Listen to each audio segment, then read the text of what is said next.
Welcome back, everybody, to Body Bags. I'm Critterbuster, and this week's theme here on the channel is Silent Film Week. And I actually don't own any silent films, I don't believe, except for Phantom of the Opera. But I didn't want to review that one. I wanted to review one that I've never seen, and I decided to watch one that's called Eyes of the Mummy. And this is actually going to be a pretty short review, and I apologize about that. There's not really much to talk about for the film. I don't really have much to say about it either. But it is, I believe it is from 1918.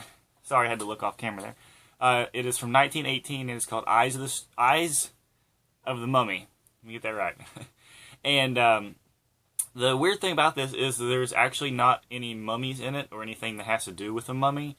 There's this guy named Radu who pretty much captures this lady in the desert, and the lady ends up seeing him everywhere she goes. She goes to a paintings, one of those painting shows or art shows or whatever they're called, and she sees him there, and it pretty much it messes with her. It makes her pass out. She's wandering the desert. She passes out.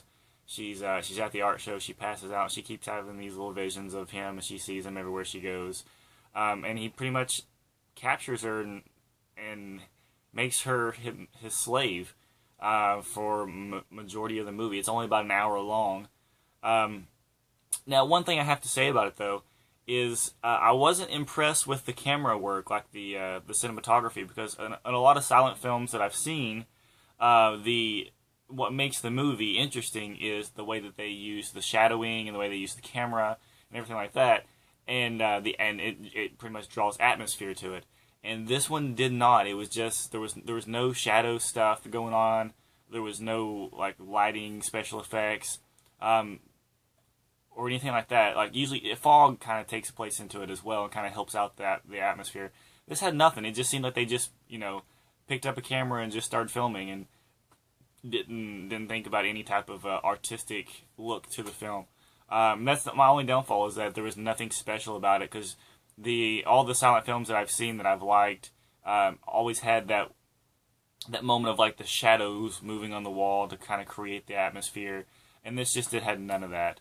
Out of a 10-star rating, I would probably give this a 4, maybe even a 3.5, just because it wasn't interesting at all.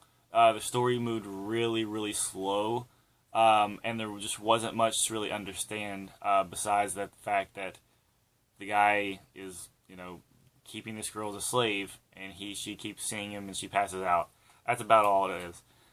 It is a German film. I know that, and the version I watched did not have any English subtitles part on it, so anytime it would show the text, I had no idea what it was because I can't read German. So so that was the only downfall I had personally with it. I should have probably tried to find a version that had an English translation to it. But all in all, it's interesting revisiting this era of films, simply because I don't often watch silent movies.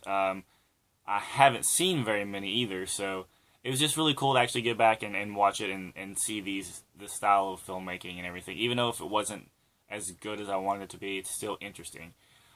Sorry for the really small review, and I just really didn't have anything to say about the movie. There really wasn't much to say about the movie, other than the fact that it's called Eyes of the Mummy and there's no mummy in it. So, thanks guys for watching. I hope you didn't hate this review, and hopefully you'll go back to my next review next week. See ya.